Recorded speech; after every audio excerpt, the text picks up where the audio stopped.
Bueno, miren, hoy vamos a comenzar una serie nueva.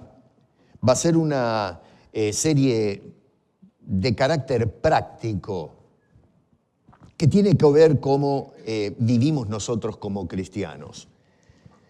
Hermano, mira, a veces nos acostumbramos a venir a la iglesia y escuchar las predicaciones y las enseñanzas y nos vamos diciendo amén, pero a veces llevar ese amén a la práctica es otra cosa. Y lo que Dios está buscando es personas que no se queden en un amén que sale de los labios. Lo que el Señor quiere son manos y pies que también digan el amén. ¿Me entienden lo que estoy diciendo? Estoy hablando de la vida práctica del cristiano. Porque de lo contrario, lo único que estamos haciendo es practicando una mera religión como cualquier otra religión que hay muchas, pero no salimos de eso. Y hoy voy a iniciar una serie que estoy titulando El Camino del Discípulo. El Camino del Discípulo. Todos nosotros, si hemos aceptado a Cristo como Señor y Salvador, hemos sido emplazados en un camino, que es el camino de la fe, el camino del triunfo, el camino de la gracia. Pero es el camino al cual es iniciado el discípulo, el principiante, el estudiante de las cosas de Dios. Y es un camino que debemos transitar todos los días, el resto de nuestras vidas que estemos en este plano de existencia. No es solamente el camino que tú emprendes cuando sales de casa para venir acá al culto. Ese es un camino a la iglesia o al edificio. No es el camino que emprendes cuando te vas a encontrar con un hermano en la fe para tomar un café. No, es el camino de todos los días, de una vida que puede ser corta o puede ser larga, pero una vida totalmente entregada y consagrada al Señor.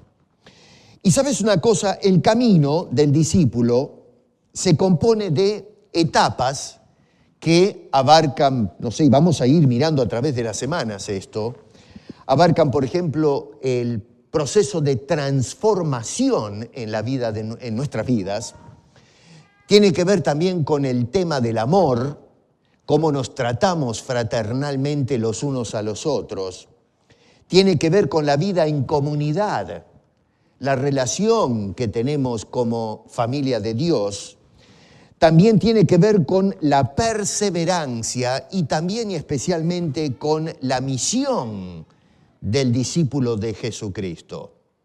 Así que vamos a estar observando en estas semanas que inauguramos hoy esos 5 aspectos. Hoy vamos a hablar de renovación del entendimiento. Número 2, vamos a mirar un amor que edifica. Vamos a mirar también el vivir en comunidad y la importancia que tiene. Vamos a ver también la perseverancia en la fe y en último lugar, la última exposición va a ser en unas semanas hacia adelante, la misión del discípulo.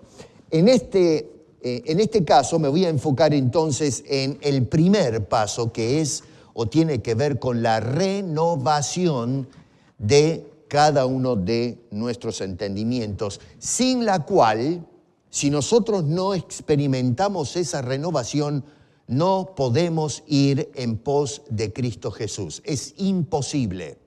Necesitamos que nuestras mentes sean renovadas, nuestra manera de pensar.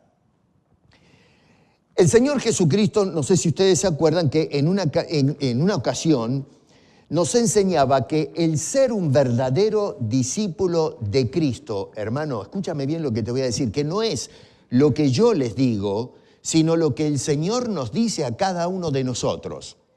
Y es el ser un discípulo implica o es un llamado a caminar con una cruz a cuestas. Jesús dijo estas palabras en Lucas capítulo 14, verso 27. El que no lleva su cruz y viene en pos de mí, no puede ser mi discípulo.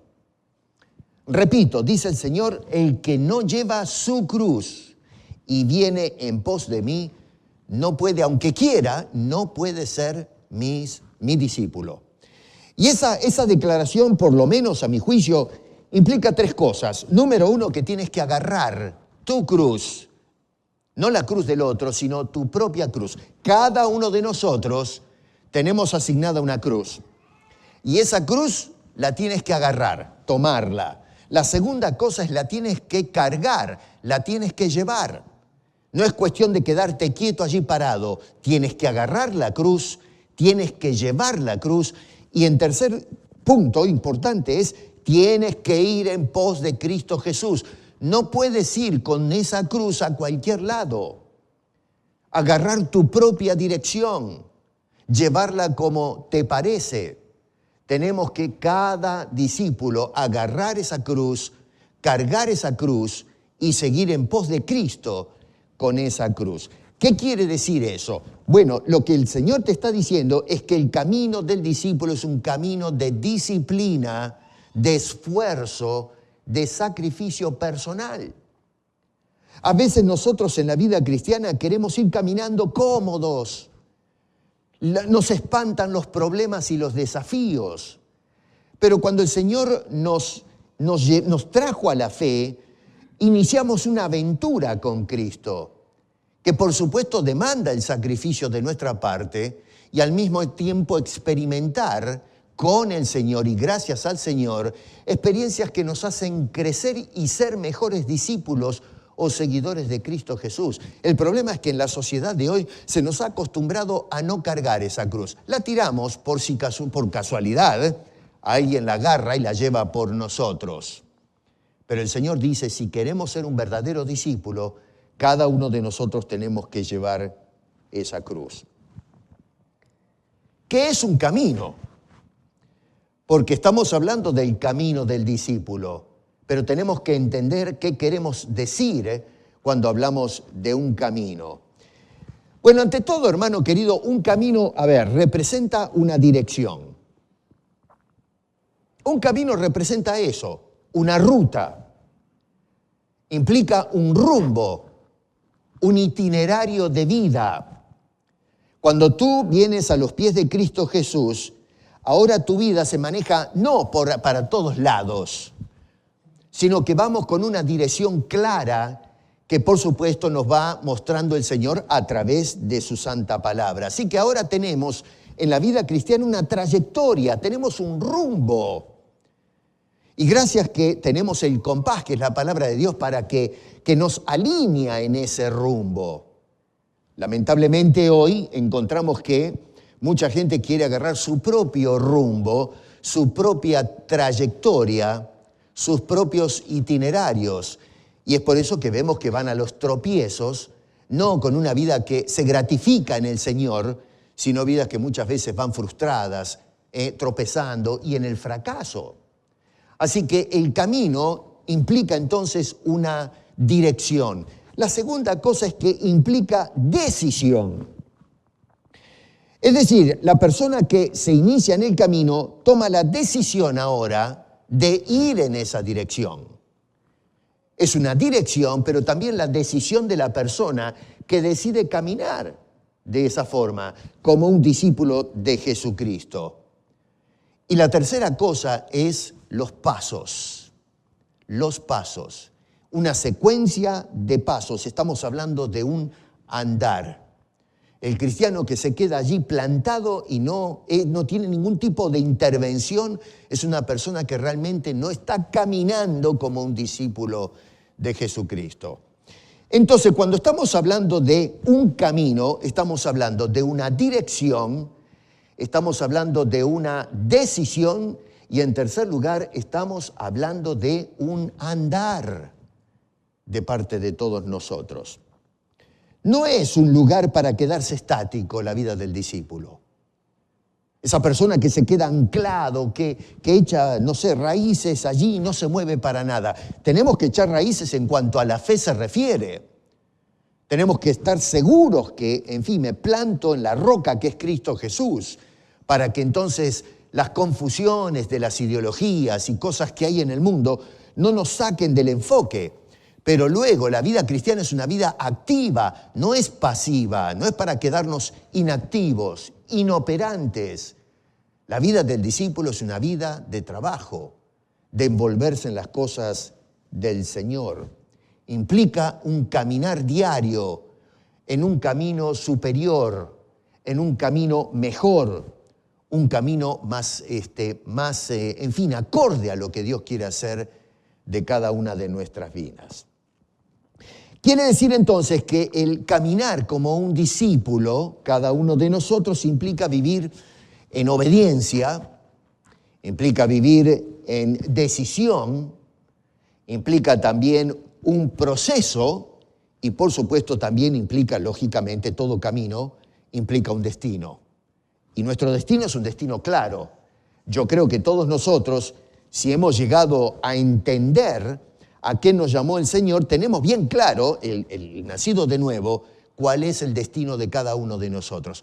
Todos los que estamos acá, que hemos aceptado a Cristo Jesús, sumados a todos aquellos en el mundo que hacen eso, y lo que lo han hecho a través de la historia, han tenido claro el destino. Y nos vamos a encontrar cuando se cumpla el momento, la hora final, de encontrarnos todos en ese destino que es el reino celestial. En el camino del discípulo, no basta saber solamente de Cristo. Los demonios saben de Cristo. Hay mucha gente en el mundo que de repente no tienen ninguna relación con la iglesia de Cristo, conocen de Cristo. A estas alturas, en fin, creo yo que, no hay persona que no pueda decir algo, poco o mucho, pero decir algo acerca de Cristo Jesús.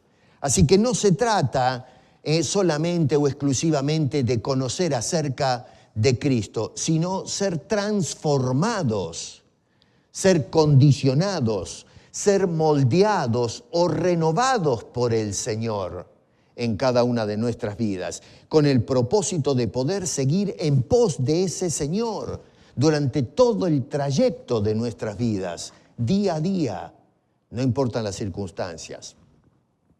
Entonces vamos a mirar en esta ocasión que el camino del discípulo implica, número uno, una renovación total de nuestro entendimiento.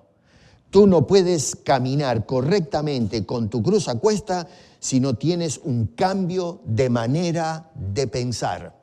Por eso el Señor lo primero que hace en la regeneración es cambiar nuestra perspectiva de las cosas. Nos encamina en una dirección donde ahora, en el camino del discípulo, junto con los demás, pensamos de una manera diferente. No pensamos como piensa el mundo. Al contrario, vamos en choque con la manera de pensar del mundo.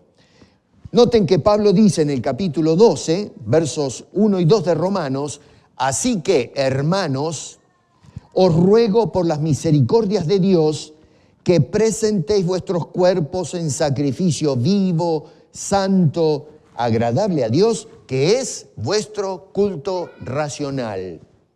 No os conforméis a este siglo, sino transformaos por medio de la renovación de vuestro entendimiento. ¿Para qué?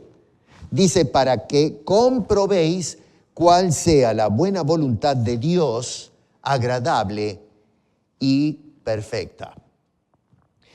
Miren qué interesante. Pablo acá comienza diciendo, así que, hermanos, os ruego por las misericordias de Dios.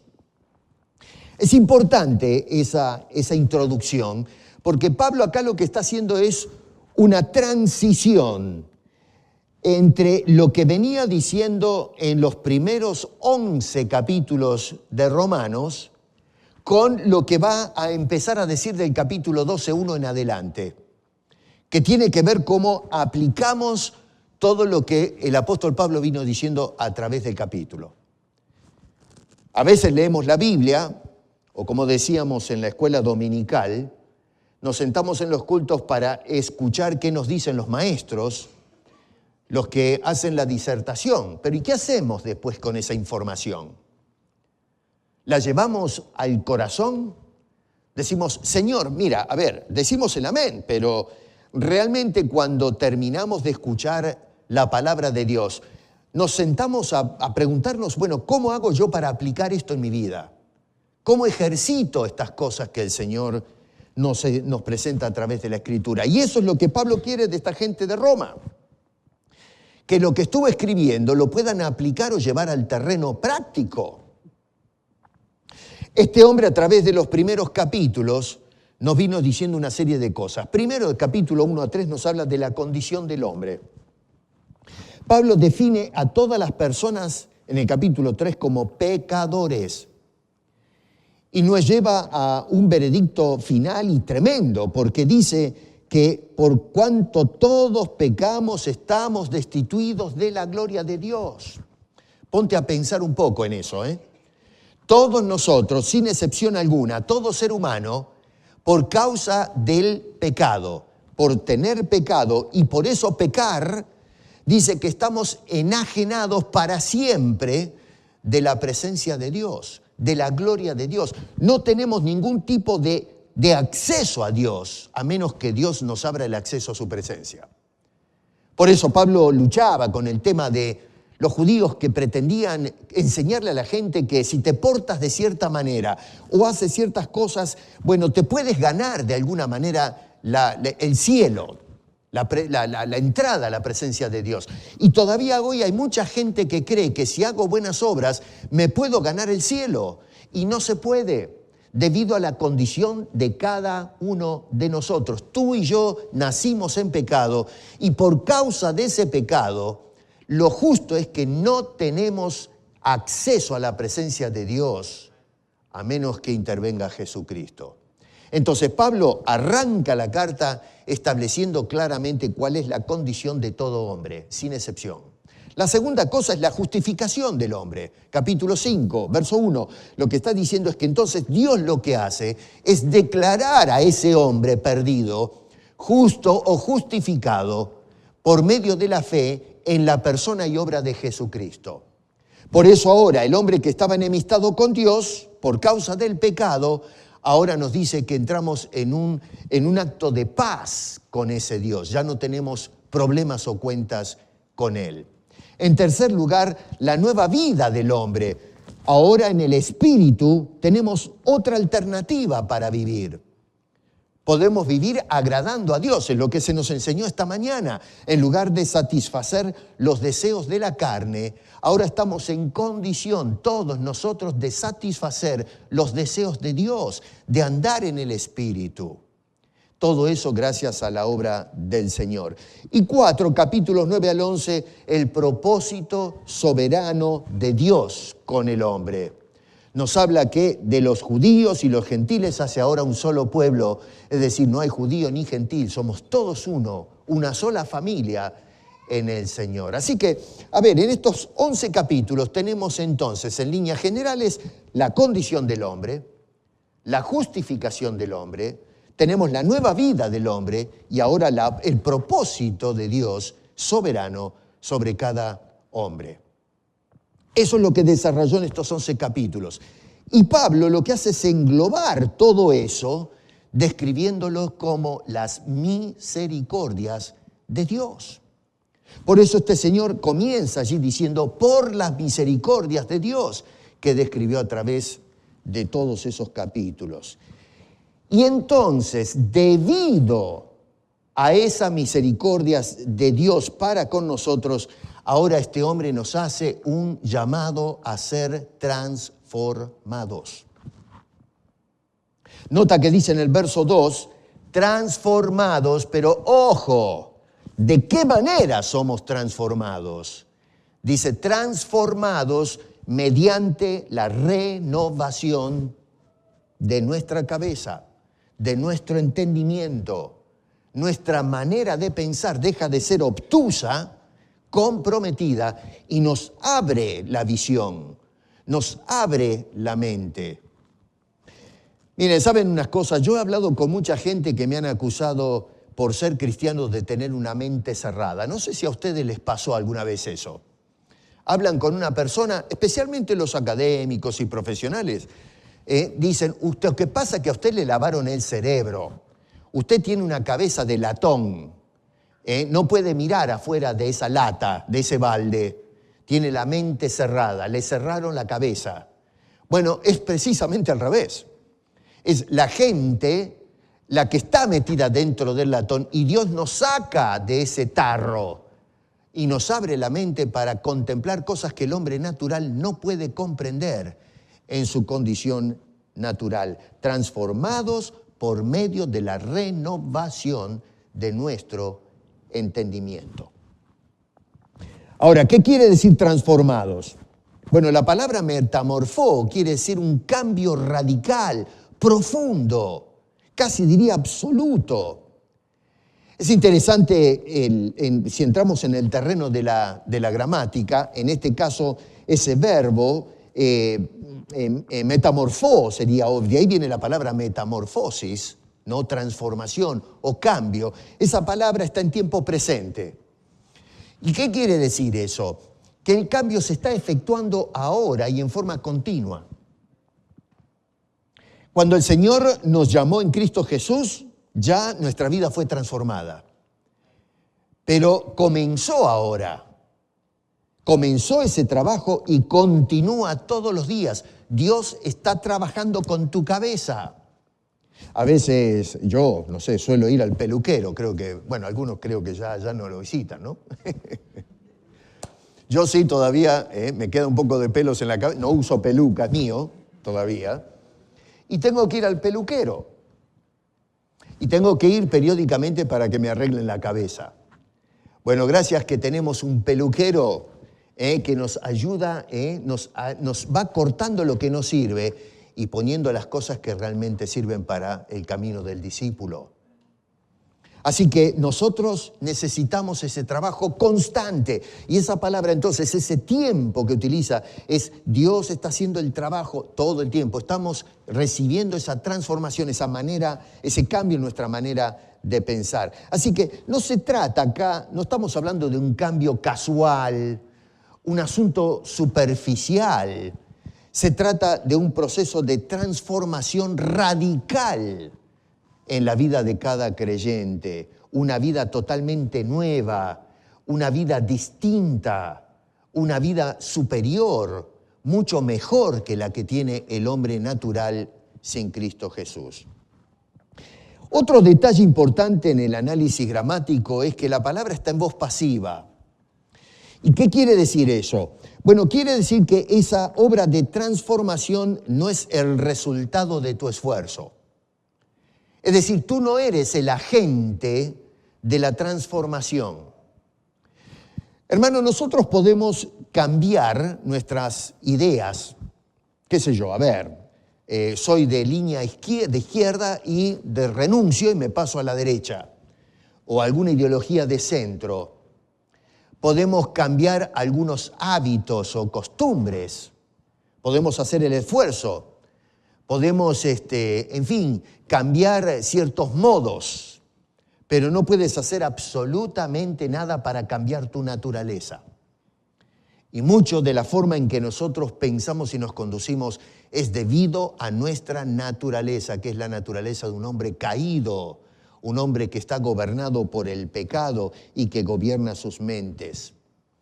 Entonces, noten ustedes qué interesante, porque acá el apóstol Pablo nos está hablando de una transformación radical y completa, y es Dios entonces el que lleva a cabo esa transformación. Tú no lo puedes hacer.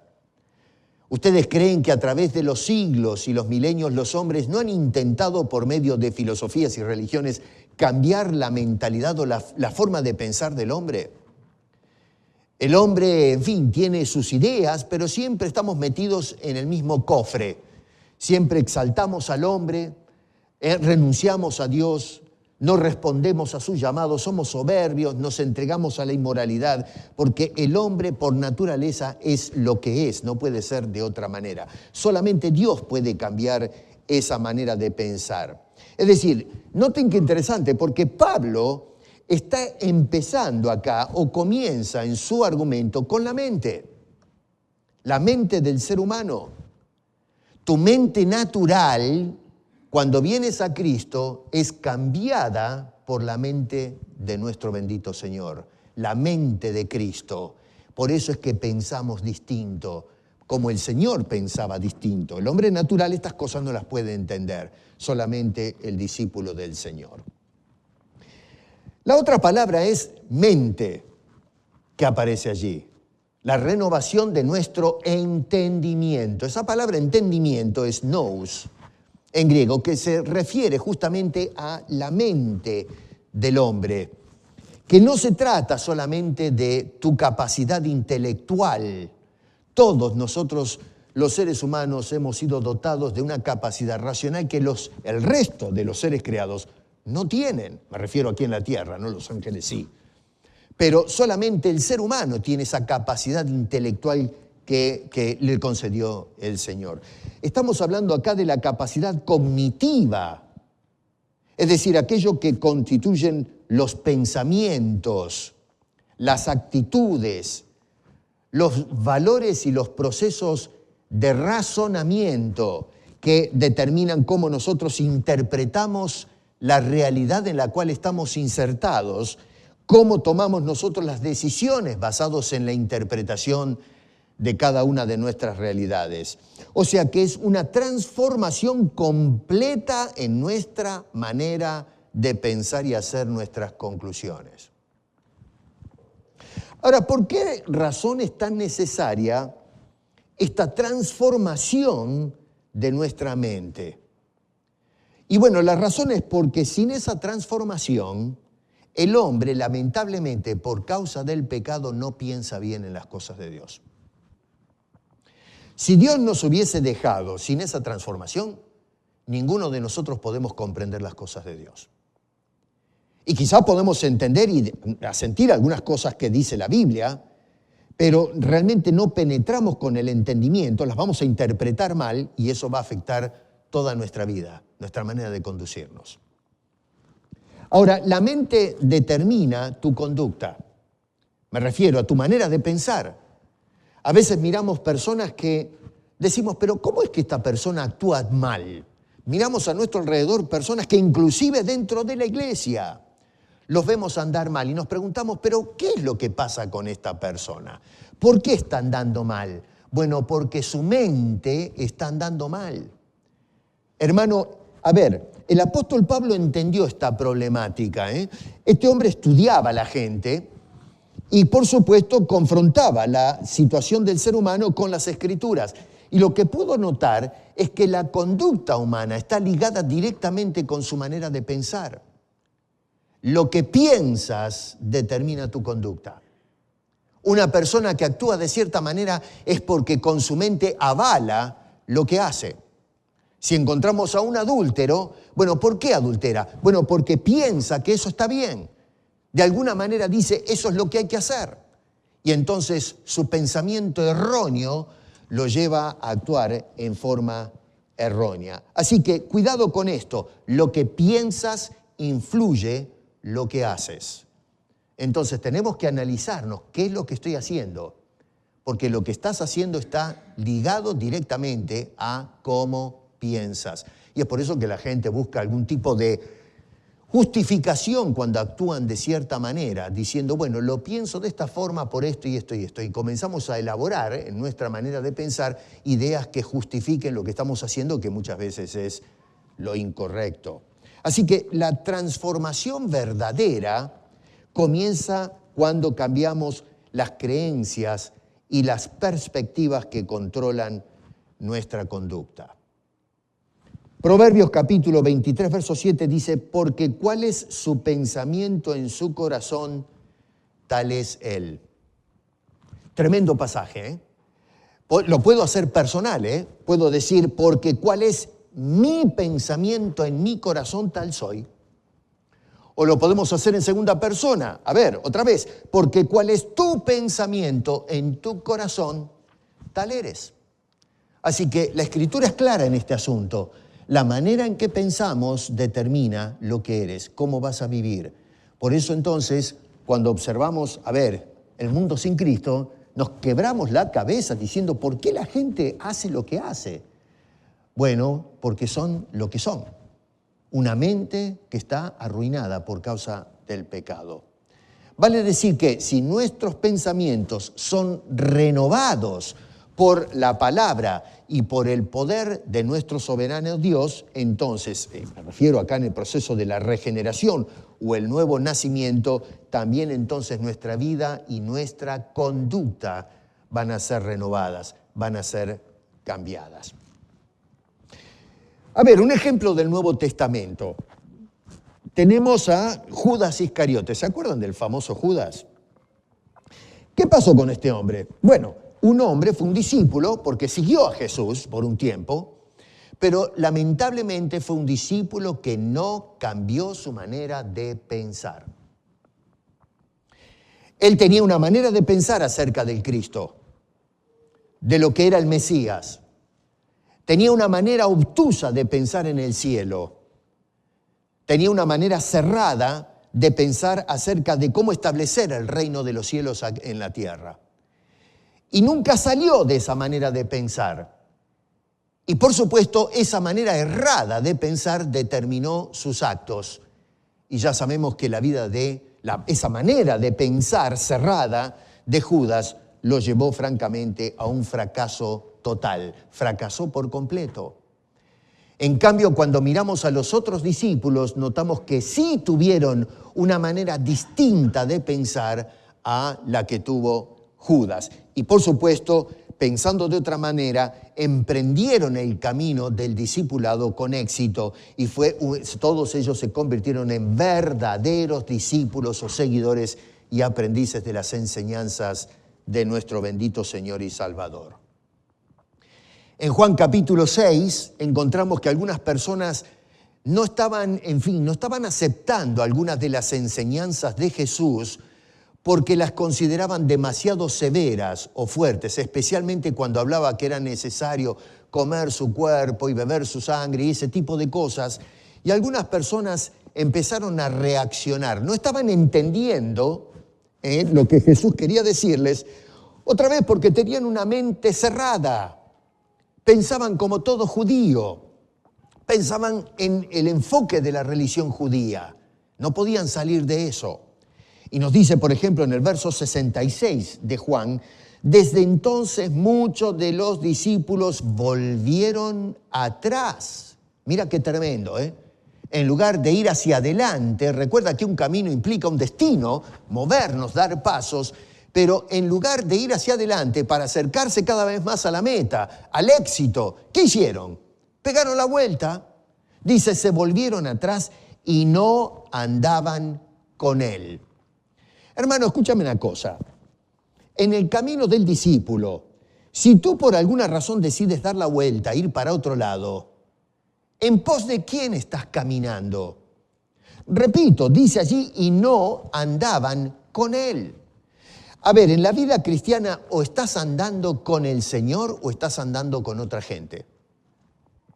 Puede ser el diablo, pueden ser, qué sé yo, cuates que tienes por ahí, pero no estás andando en ese sendero que es el camino, el único camino que vale la pena. Y mucha gente está hoy confundida pensando que están en pos de Cristo, apartándose de Él. Y no, Señor, no te puedes apartar de Cristo y caminar con Cristo a cuestas. No puedes. Esta gente se volvieron atrás y no andaban con Él. No podían pensar de otra manera. Se quedaron en su manera de pensar obtusa, cerrada. No podían pensar como pensaba el Señor acerca de las cosas del cielo. Jesús agarró a los discípulos y les preguntó en el verso 67, ¿queréis acaso iros también vosotros? Qué pregunta, ¿eh? Quizás algunas de las enseñanzas que encontramos en las Escrituras nos parecen ofensivas o muy duras. Bueno, la pregunta que hace Jesús acá se aplica a nosotros. Algunos se apartan, dicen, no quiero saber nada con esto. Pero Jesús nos pregunta todavía a través de las Escrituras, ¿queremos nosotros también iros atrás de esta gente que no va en pos del Señor? Y lo lindo es que Pedro era un caso serio, siempre daba el paso adelante, ¿no? Le gustaba a él, en fin, expresarse, y este hombre le dijo al Señor, Señor, ¿a quién iremos? Ponte a pensar, hermano, si decides dejar al Señor para irte para otro lado, ¿a quién vas a ir? Pedro dijo, ¿a quién iremos? tú tienes palabra de vida eterna y nosotros hemos creído y conocemos que tú eres el Cristo, es decir, el Hijo del Dios viviente. Y saben una cosa, esta hermosa declaración de Pedro, esta comprensión que alcanzó de Cristo Jesús, no fue su autoría, se lo reveló Dios. En otro lugar el Señor le dice en Mateo 16, Simón, hijo de Jonás, no te lo reveló carne ni sangre, sino mi Padre que está en los cielos. ¿Te das cuenta que Pedro no podía pensar en estas cosas por sí solo? Dios tuvo que abrirle la cabeza y hacerle entender lo que los demás que se daban el paso atrás no entendían. Solamente Dios hace el trabajo. Por eso el apóstol Pablo en Romanos está diciendo que no soy yo el agente de la transformación, es Dios el que obra en nuestras vidas, transformando nuestra manera de pensar. Ahora, resulta que ese entendimiento renovado nos lleva a una entrega total a Dios de mi parte, de darle toda mi vida en el camino del discípulo. Implica ofrecerle a Dios un culto lógico, un culto racional, un culto que nosotros llegamos a entender con nuestra mente, con la cual Dios está trabajando. Y la tercera cosa es importante, es resistir los modelos que me ofrece el mundo fuera de los caminos de Cristo Jesús. Entonces notamos que en estos dos versos que tenemos acá de Romanos capítulo 12, versos 1 y 2, podemos decir que tenemos tres cosas que para mí son fundamentales, que manifiestan con una claridad tremenda la renovación del entendimiento de un discípulo. Acá tenemos tres cosas que nosotros vamos a manifestar si realmente se está produciendo esa transformación en nuestra manera de pensar. Y la primera cosa que tenemos ahí, verso 1, fíjate en primer lugar, es una entrega total a Dios. Dice Pablo, así que hermanos os ruego que presentéis vuestros cuerpos en sacrificio santo, agradable, sacrificio, bien digo, vivo, santo, agradable a Dios. Otra vez, por todas las misericordias que hemos recibido del Señor, ahora dice, traigan vuestros cuerpos y ofrézcanlo a Dios. Una persona que no tiene una manera distinta de pensar va a decir, pero ¿por qué voy a entregar eso a Dios? No, Señor, más bien que me entregue Dios a mí. Ya me entregó a Cristo y que me entregue sus bendiciones. Hoy, por ejemplo, hay gente que le reclama a Dios prosperidad, sanidad y una cantidad de cosas. ¿Y qué le das tú a Dios? Y el apóstol Pablo no dice, bueno, que Dios entregue sacrificio. Dios pues ya lo hizo, entregó a su Hijo Jesucristo. Pero ahora este hombre dice, habiendo experimentado todas esas cosas, ahora lo que tienes que hacer es ofrecerte tú como un sacrificio a Dios.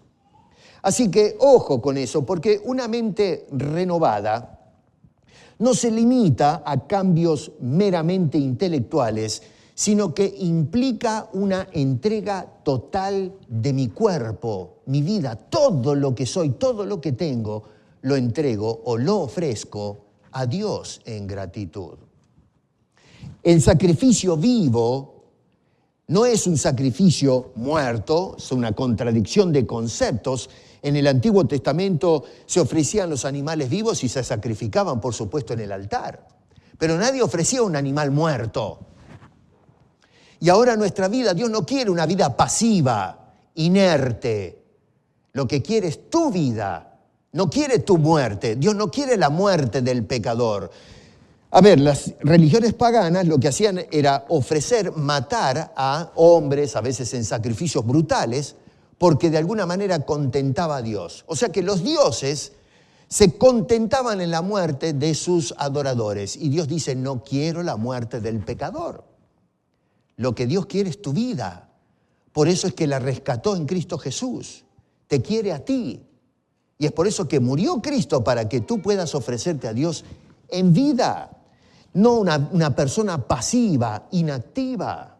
Eso es un sacrificio vivo, una ofrenda continua que involucra todas las áreas de tu vida, tus emociones, tus pensamientos, tus acciones cotidianas. Todo eso es el sacrificio a Dios. Y es interesante porque no se trata tampoco de una entrega por imposición. Dios no te pone un cañón en el pecho diciendo, tú me vas a dar tu vida porque si no, la vuelo por el aire. No, es la persona que habiendo experimentado las misericordias de Dios, ahora le dice a Dios, lo que tengo te doy. Y entonces venimos y nos damos completamente a Él. Tenemos esta vida, tenemos esta época, esta etapa, y venimos a los pies del Señor y le decimos, Señor, te entrego mi vida. Eso es lo que quiere decir cuando nosotros venimos a los pies de la cruz, confesando nuestros pecados, pidiéndole perdón a Dios, y muchas veces en nuestra confesión le decimos, Señor, te entrego mi vida. ¿No lo han hecho eso? Te entrego mi vida. Gracias por haberme perdonado. Ahora soy tuyo. Haz conmigo lo que te plazca. Ahora, resulta que dicha entrega es totalmente inseparable con un culto genuino a Dios. Y ojo con esto, culto genuino, porque hay gente que ofrece culto, pero no un culto genuino, un culto verdadero. Un culto genuino que va a reflejar nuestra obediencia en cada aspecto de nuestras vidas. Así que, a ver, una cosa que manifiesta, el primer paso, podemos decir que manifiesta una persona que tiene una mente renovada es, como dice Pablo acá, una vida entregada a Dios. La segunda cosa, segunda parte del verso 1, es un culto racional a Dios. No solo una vida entregada, pero cuando le ofreces a esa vida entregada, le ofrece culto a Dios, es un culto inteligente, un culto entendido, un culto genuino a Dios. Un andar en la vida o en el camino del discípulo que rinde culto a Dios, no culto a otras cosas. Y lo interesante del caso es que ese culto racional se trata de justamente algo que involucra tu manera de pensar. No se trata de ritos externos, esa práctica tradicional y repetitiva que muchas veces pierde sentido. Gente que hace peregrinaciones, que prende una vela, que canta a lo mejor, pero en una forma mecánica. Esa palabra logiquén, que utiliza el apóstol Pablo, implica una adoración de tipo consciente, que estás entendiendo por qué haces las cosas. Algo que es hecho en una forma deliberada, no mecánica. Cuando te bautizas, ¿por qué me bautizo? Cuando tomamos la Santa Cena, ¿qué significa esto? Cuando cantamos alabanzas a Dios, ¿por qué esto es parte de nuestro rito, de nuestro culto? ¿Por qué nos sentamos acá a escuchar a una persona hablar una hora? ¿Cuál es el propósito de todo eso? Entonces, la vida del cristiano es una vida pensada, no hace las cosas porque sí nomás. Hoy en la iglesia hay gente que, por ejemplo, pasa por arriba del fuego. Y usted le pregunta, ¿pero y por qué hacen eso? No tiene sentido. Se hace porque, qué sé yo, el pastor lo dice. O tenemos ahora la unción del agua, se meten agua en la boca y la escupen arriba de la gente. La unción del agua, la unción del martillo, la unción de la espada y una cantidad de cosas que uno dice, bueno, a ver, ¿qué significa esto? ¿Cuál es la racional detrás de todas estas cosas? Ahora, no te voy a decir que todo lo que se hace está mal. El asunto es que está mal cuando lo hacemos sin sentido, sin comprensión de lo que estamos haciendo. Volviendo al caso del bautismo, si agarramos a un cristiano y lo metemos en el agua, a una persona, mejor dicho, lo metemos en el agua y lo sacamos, mediante el rito, sin comprensión, lo que tenemos es un pecador mojado. Con ese criterio, yo voy al edificio, empujo a toda la gente en la pileta, los tiro al agua y ya está, listo. Pero el bautismo significa que tenemos una comprensión de qué significa y por qué lo hago. Y cuando alabamos a Dios tiene que ser ese culto comprendido. Eso es lo que significa culto racional, un culto lógico. Estamos hablando de una vida que está entregada a Dios en una obediencia constante. Se convierte en esa vida de acción constante en obediencia se convierte en una vida constante de adoración. cada vez que actuamos según la buena voluntad de Dios agradable y perfecta, esa vida se constituye en una vida de oración constante. Una adoración como persona, una adoración en tu casa, cómo nos tratamos unos a otros, padres, esposos, hijos, en el trabajo. Todo el tiempo es una vida de adoración sincera a Dios. El verdadero culto, hermano, es decir, el verdadero sacrificio en última instancia, se enfoca en la santidad y en buscar agradar a Dios, no agradarte a ti mismo, agradar a los hombres, agradar la idiosincrasia contemporánea, las ideas que hay en el mundo. No, es agradar a nuestro Señor y tampoco las formas religiosas. Un ejemplo en el Antiguo Testamento de esa religión superficial que no sirve para nada, francamente, pero que se practicó por mucho tiempo y se hizo una costumbre, la tenemos en el siglo VIII antes de Jesucristo, en los días de Isaías. En el capítulo 1, fíjense ustedes qué cosa tremenda, ¿no? Dice, ¿para qué me sirve? Dice Jehová. Y esto es importante porque lo que está diciendo la inspiración es, ojo, esto no es un Isaías que, sin duda, estaba al tanto de cómo se conducía la sociedad, cómo pensaba la gente en la sociedad. Y acá estamos hablando del pueblo de Israel, no estamos hablando de los paganos afuera de la nación, pero estamos hablando del pueblo de Dios. Isaías sabía muy bien cómo pensaba la gente que no tenía la ley como mapa, como norte. Estamos hablando del pueblo de Dios y Dios es el que está hablando. Dios es el que está tomando nota cómo se conducen los adoradores, gente que venía a la presencia del Señor. Y Él dice, ¿para qué me sirve la multitud de vuestros sacrificios? Mira bien lo que está diciendo. Esta gente no traía sacrificios, traía cantidad, multitud de sacrificios. Dice Dios, hastiado estoy de holocaustos, de carneros, de cebo de animales gordos. ¿Qué está diciendo allí? Que la gente venía a rendirle culto a Dios con calidad de ofrenda y cantidad. Venían con los animales gran cantidad y la calidad, estaban gordísimos. Los alimentaban bien y decían, la manera de pensar de eso es si yo le llevo a Dios una buena cantidad de ofrenda y le llevo lo mejor que tengo, me lo meto en el bolsillo. Lo tengo a Dios de mi lado. De esa manera yo puedo comprar el boleto de la bendición. Y Dios lo que está diciendo es, no quiero sangre de bueyes, ni de ovejas, ni de machos cabríos. Dice Dios, ¿quién demanda esto de vuestras manos cuando venís a presentaros delante de mí para hollar mis atrios? Hoy en la iglesia tenemos un montón de gente que, en fin, le dicen, traiga la siembra, traiga $5,000, traiga esto, traiga. Hay gente que vende los coches, vende las casas, venden las alhajas, venden todo y se lo ponen a los pies del predicador en el altar. Y la gente contenta pensando que porque entregan todo, cantidad y calidad, eso de alguna manera contenta a Dios. Y lo que observamos que Israel en el Antiguo Testamento llevaba a cabo esa adoración mecánica, comprando el favor de Dios. Y dice que se presentaban a hollar los atrios. El atrio es el recinto sagrado donde se manifiesta la presencia de Dios. Ellos caminaban y que hacían lo que iban a hacer, y haciendo es pisotear lo que es santo, lo que es sagrado. Decepcionaban a Dios. Ellos deshonraban a Dios. Acá vemos cómo se enfoca en la actitud de los supuestos adoradores. Estoy seguro que si alguien le preguntaba a ellos, ¿pero ustedes van al templo a adorar? Y le hubiesen dicho, pero claro que sí. Y no solamente venimos a adorar a Dios, pero le venimos a traer abundante ofrenda.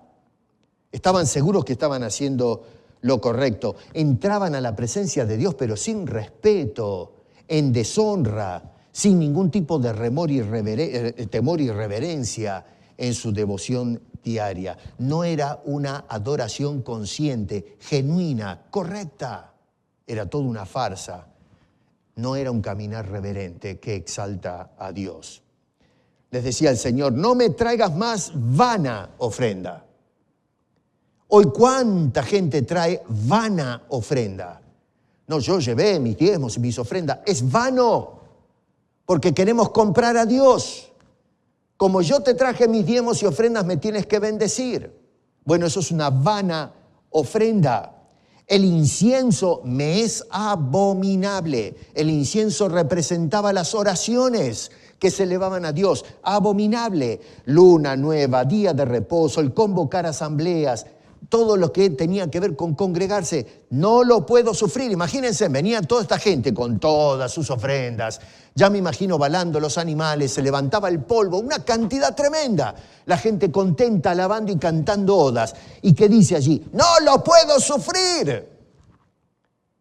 En lugar de decir, Dios, estoy contento viendo a mis hijos venir al templo, dice, no los puedo sufrir. No solamente eso, dice, son iniquidad vuestras solemnes fiestas, vuestras lunas nuevas y vuestras fiestas solemnes las tiene aborrecida mi alma, me son gravosas, cansado estoy de soportarlas. Me pregunto, ¿estará diciendo Dios lo mismo desde su trono del pueblo hoy, cuando traemos cantidad y calidad de ofrendas a su presencia?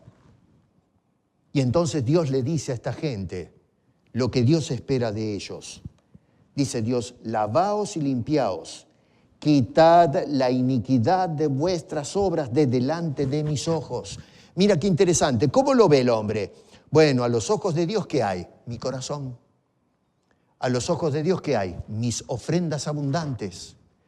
¿Qué hay? La calidad de mis ofrendas, le entrego lo mejor de mi rebaño, lo mejor de mi trabajo, lo mejor de mi salario. Acá me tiene Dios clavado en este recinto, aguantando un tipo hablando de la palabra de Dios una hora, que Dios está mirando este sacrificio que estoy haciendo. Y el Señor está diciendo, quitad vuestras malas obras. Y dice este hombre, quitad la iniquidad de vuestras obras de delante de mis ojos, ojos que miran. La actitud sincera o no del adorador. Dejad de hacer lo malo. No dice, dejen de, no traigan más ofrendas, esas cosas. Le dice, dejen de hacer lo malo. A ver, ¿pero qué tiene de malo traer cantidad y calidad de ofrendas en adoración? Bueno, Dios lo ve como una porquería. Dice, lo que tienen que hacer es dejar de hacer lo malo. Quiere decir que el culto que le estaban ofreciendo no servía para nada. Dice, aprender a hacer el bien. No solamente hay que dejar de hacer lo incorrecto, pero siéntense en aprender. Abran la mente para ser transformada. Aprendan a hacer lo que corresponde. Busquen el juicio. Restituid al agraviado. Haced justicia al huérfano. Amparad a la viuda. Lo que Dios quiere, en definitiva, para resumir acá lo que se nos dice acá en Isaías, lo que Dios quiere del adorador verdadero es, uno, consecuencia. Que seamos consecuentes. Si tú vas a querer adorar a Dios, tienes que hacerlo de una manera sincera, consecuente. No se trata de venir al culto o los domingos a la iglesia, pero tu vida es un desastre. Segundo, sinceridad. Que no haya hipocresía en la adoración. Y número 3, un culto genuino, que le rinde culto a Dios, no culto a la gente. Hoy hay mucha gente que va a la iglesia porque me gusta la música que cantan. Me hacen sentir bien. O sea que tú no vas a la iglesia, bueno, me refiero en líneas generales, ¿no? No vamos a la iglesia para agradar a Dios, sino para agradarme a mí. No se trata de Dios, se trata de mí. Me siento bien ahí. Pero ¿cómo? Lo que tenemos que buscar es que Dios se sienta bien conmigo, no que yo me sienta bien. La iglesia es para que te sientas mal. La iglesia es para que Dios te diga, estás andando mal. Y al sentirme mal, entonces busco la corrección. Padre, ayúdame a caminar bien. Ayúdame a vivir, transforma mi manera de pensar, que justifica el error y que yo pueda entonces encajar en las líneas de tu voluntad para agradarte a ti, buscar tu agrado. No, hoy lo que buscamos es lo que nos agrada a nosotros. Eso no es un culto sincero. Juan capítulo 4, verso 23, Jesús decía, Dios busca adoradores. Fíjate qué interesante. ¿Por qué vino Dios a este mundo en Cristo Jesús? A buscar lo que está perdido. ¿Y qué vino a buscar? Eso de entre los perdidos. Adoradores. ¿Pero por qué? Porque el mundo no lo adora. El mundo adora al hombre, adora a la idolatría, adora, qué sé yo, las cosas del mundo. Y Dios vino a este mundo, no es que nosotros fuimos a Dios, Él vino a nosotros a buscar lo que está perdido. ¿Pero para qué? Dice, vino a buscar adoradores. Pero cuidado, no solamente dice que Dios vino a buscar adoradores, sino que vino a buscar adoradores que le adoren, pero que le adoren verdaderamente. Porque aún Dios busca adoradores y hay muchos que levantan la mano y dicen, Señor, yo vengo a adorarte. Pero adorarlo ¿cómo? Jesús dijo adoradores que le adoren verdaderamente. No la adoración que presentaban los judíos o los de Israel en el capítulo 1 de Isaías, como acabamos de observar. Entonces te das cuenta que en cuanto a la renovación de la mente, manifiesta, uno, una entrega total a Dios. Número dos, un culto racional y genuino a Dios. Y la tercera cosa es una renuncia a los modelos del mundo. Fíjate, verso 2 de Romanos dice, no os conforméis a este siglo. No se conformen a las ideas de este mundo. El siglo, en este caso, es todo lo que es el presente, lo que hay fuera de la iglesia. Es decir, lo que les está diciendo es no se amolden al mundo. El molde es ese aparatito que nosotros a veces, que tiene cierta forma, ¿no?, y dimensión, donde ponemos un elemento viscoso, qué sé yo, y que eventualmente cuando eso se seca, asume la forma del molde.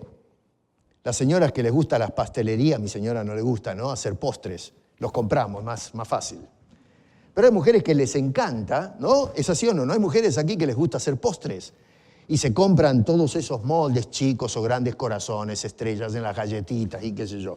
Y entonces yo no tengo ni idea cómo se hace, ¿no? Mezclan la masa, el azúcar y no sé cuántas cosas más, lo meten ahí adentro, lo dejan secar y aparece la cosa. Y salen unas hermosas tortas o galletitas o cookies o qué sé yo, como quieran llamarle. Porque esa cosa que metimos adentro se amoldó al molde que utilizamos para crear esa repostería.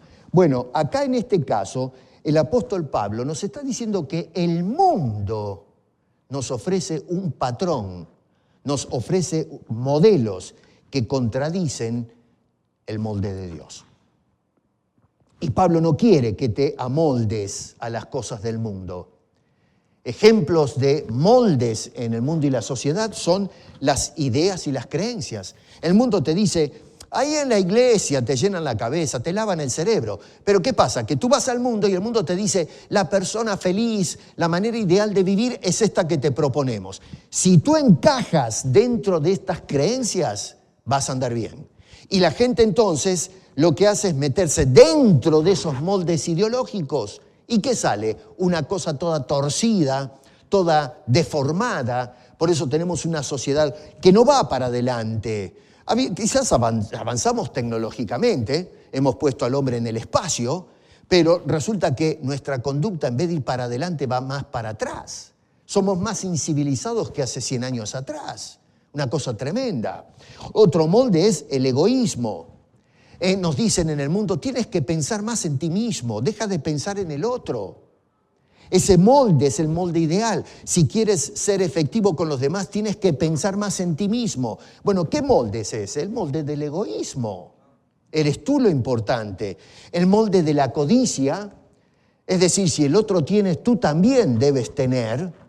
Hoy en el Evangelio de la prosperidad en la iglesia, ¿a qué se debe esa ambición de querer tener más, de no estar contentos con las bendiciones que nos ha dado Dios? Nunca estamos contentos con lo que Dios nos da y por eso le pedimos más y más y más. Gente que trae ofrenda para que Dios les dé más. Bueno, ¿sabes una cosa? Eso es codicia. Tener ese espíritu ambicioso, no por las cosas del cielo, sino las cosas del momento. La autosuficiencia. Tú puedes salir adelante, empodérate, agarra valor, lucha con la vida, tienes que ser un estoico. Deja de pensar en ese fantasma que le llaman Dios o Cristo, que está invisible y tú te arrodillas a hablarle y a pedirle favores. Esas son pavadas, deja de creer en los Reyes Magos y en Papá Noel. Y todas esas fantasías, ¿no es cierto?, que te ven. Lógico, no existe Papá Noel, estoy hablando de esos espejismos. Hoy es Dios. Ese Dios al cual recurres porque no tienes personalidad. Y entonces lo que se te mete en el molde del estoico, la persona autosuficiente que se justifica a sí mismo. Tal transformación es necesaria para sacarnos de esos moldes. Hermano querido, la mente renovada resiste radicalmente la conformidad a esos moldes y otros tantos que te ofrece el mundo y la sociedad allí afuera. Y en su lugar abraza la transformación constante según la verdad de Dios. Un Dios que rompe los moldes para encajarte en su molde, que como dice ahí en el versículo 2, en la segunda parte, es para que comprobéis. Nos mete en su molde para que entiendas, compruebes con tu mente cuál es la buena voluntad, agradable voluntad y perfecta voluntad. Hoy hablaba con mi señora cuando veníamos para acá, 5 minutos y termino. Le decía, Gloria, qué cosa tremenda, porque, a ver, Pablo dice acá la buena voluntad, pero a veces nosotros venimos a Dios con nuestra voluntad. Y perdimos el discernimiento porque buscamos, a ver, yo vengo con las mejores intenciones. Tú puedes venir a la iglesia y meterte en las cosas del Señor con una buena voluntad. Tienes la voluntad de hacer lo que corresponde. Tienes el mejor ímpetu, las mejores intenciones. Pero el problema con eso es que es tu buena voluntad. Hay muchos cristianos que actúan equivocadamente, pero con buena voluntad. Son sinceros. Gente que está cantando y adorando y predicando y haciendo muchas cosas diciendo, yo con esto quiero adorar a Dios. Pero el problema con eso es que aunque tienen buena voluntad, están errando porque es la voluntad del adorador.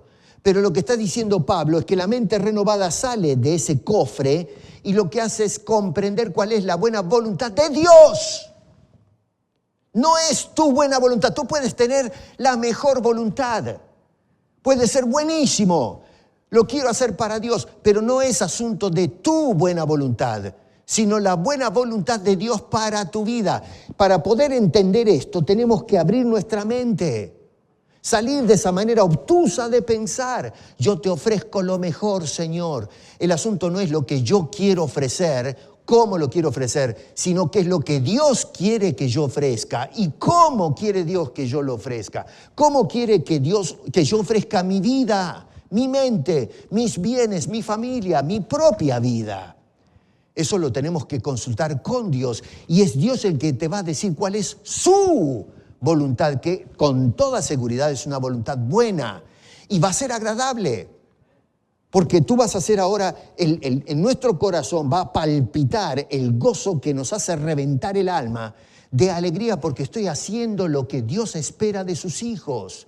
Una voluntad agradable y nunca falla. Una voluntad que es perfecta, dice este hombre. Esa transformación es posible, esto que dice Pablo acá, mediante la renovación constante del entendimiento a través de la palabra y la obra del Espíritu Santo en cada una de nuestras vidas. Hermano, déjame decirte una cosa. La transformación de tu mente y de tu vida no es posible sin un entendimiento renovado, sin una manera nueva y completamente distinta de pensar, que entrega completamente su vida a Cristo Jesús, que vive en adoración continua y que rechaza los modelos que ofrece el mundo y que pretende amoldarnos a nosotros como vive el mundo sin Cristo. Ahora, ¿cómo puedo yo alcanzar ese nivel de entendimiento cada día? Rápido, número 1, la palabra de Dios. La palabra de Dios. A ver, Hebreos 4:12 dice, porque la palabra de Dios es viva y eficaz y más cortante que toda espada de dos filos y penetra, dice allí, estas son hipérboles, ¿no? No es que se nos está cortando en pedazos, dice, hasta partir el alma y el espíritu, las coyunturas y los tuétanos, y discierne, escucha, los pensamientos y las intenciones del corazón. Ahí aparece la palabra nous que usa Pablo en Romanos capítulo 12, verso 2. La misma palabra. Es decir, a ver, cuando habla allí de intenciones del corazón, literalmente, traduciendo del griego al español, son las inclinaciones mentales del corazón. Ahora, no solamente mediante la palabra de Dios va transformando el Señor nuestra manera de pensar, pero también mediante la oración. A ver, dicen en Filipenses 4, versos 6 y 7, por nada estéis afanosos, sino sean conocidas vuestras peticiones delante de Dios en toda oración y ruego con acción de gracias. Y luego dice, y la paz de Dios, que sobrepasa todo entendimiento, es decir, no podemos entender con la mente natural la grandeza de Dios, pero ese Dios que sobrepasa, desborda todo entendimiento humano, dice, guardará, protegerá vuestros corazones y vuestros pensamientos. Otra vez la palabra nous. Nuestra manera de pensar, Dios se va a encargar de guardarla en Cristo Jesús. Las facultades mentales, Dios se encarga de guardarlas, de cuidarlas, para que no sean estorbadas por las sugerencias o los moldes del mundo y de la sociedad. Qué hermoso que es nuestro Dios, qué amor te tiene Dios, que está preocupado en querer guardar tu mente. Por eso vamos en oración a Él. Y por supuesto, número 3, mediante el rechazo de los moldes del mundo y de la sociedad, caminando como discípulo que se ajusta al molde de Dios, que es su buena voluntad agradable y perfecta, hermano querido. Tenemos que tener presente entonces, eso sí, que la palabra de Dios es la herramienta, pero el Espíritu Santo es el que la aplica, es el que nos ayuda a poder, en fin, poner en nuestro corazón esa palabra que nos guía en el camino del discípulo. En conclusión, hermano querido, el camino del discípulo comienza con la transformación constante de cada una de nuestras mentes, la tuya, la mía, y la de todo cristiano que viene a los pies de Cristo como Salvador.